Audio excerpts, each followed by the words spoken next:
Well, if you want to kill some time tomorrow before you watch the game Saturday evening, a couple new movies that you can check out. Michael Cook's here to talk about Don't Worry, Darling and Confess, Fletch. I guess you're going to do Don't Worry, Darling first. Sure thing. Let's start with that one. Open at movie theaters today. This movie has gotten a ton of publicity for various controversies surrounding its production and subsequent publicity. This movie, however, let's talk about the movie itself, stars Florence Pugh and Harry Styles. They play a couple in a seemingly perfect 1950s community smack in the middle of what seems like the California desert. Harry Styles goes to work every day along with all the other men in the town in some mysterious company called Victory, and all the wives stay home and are housewives and take care of the family and do the same thing, seemingly the same thing every day, cleaning house, going shopping, so on and so forth. As the movie goes on, it's clear though to Florence Pugh's character something is just not right about this community. It's led by Chris Pine. He's sort of a very mysterious cult-like leader. And she starts to wonder what in the world is going on here. Now, I'm purposely not getting into some of the mysteries and what's the true happening so as not to give it away, but there of course is some kind of mystery at the center of this seemingly perfect community, and Florence Pugh, while everybody says around her everything is fine, is trying to figure out.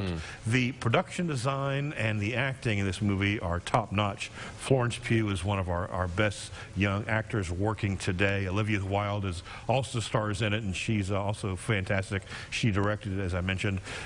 But, here comes the but. Okay. It just doesn't quite gel. It seems like it's going for big themes of gender politics and misogyny, but it just gets surface level, and the reveal toward the end is so rushed that it just leaves you completely unsatisfied.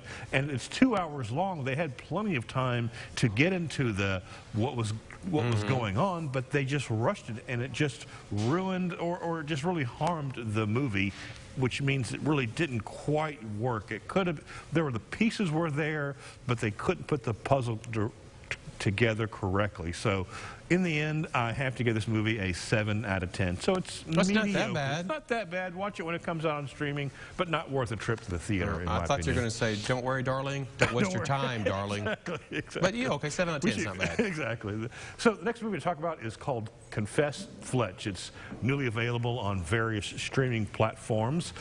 John Hamm, this is sort of a reboot of the Fletch series. Fletch was actually based on novels, and then, of course, we had the iconic movies from the 1980s starring Chevy Chase.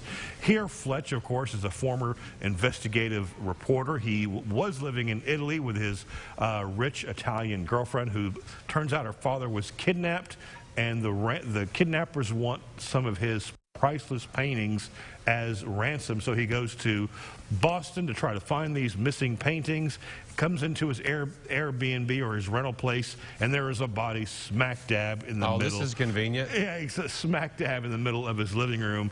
So he has to, number one, prove to the cops that he didn't kill this person that they found, and find these paintings. Roy Wood Jr. there, who's I think is always hilarious. He's a stand-up comedian. He's one of the detectives trying to figure out what in the world is going on, because he can't seem to arrest Fletch. He thinks he's guilty, but doesn't have quite enough proof. Hamm, of course, has just fantastic comedic chops, and some of them work here, and sometimes they just don't give him enough to do. The movie is supposed to be a little bit of mystery and a little bit of comedy, but yet it doesn't quite work for either one of those genres. It has a great cast. Marcia Gay Harden, you saw a moment ago, John Slattery from the Mad Men days. So the cast is there, but this one, again, just like the last film, just doesn't quite work. The pieces were there, but it doesn't quite come together. Maybe the next one, they probably, like all things, they do more sequels, so maybe the next one might be better and might be funnier. This one didn't work for me, so I also give it a 7 out of 10. So sadly, you've got two sort of just mediocre films this weekend that are newly opening. Both of them got a C. Huh? Both of them got a C, just like me in high school. But I got. I don't believe that for a second. Yeah, right. D's, all D's. Oh wow. All right.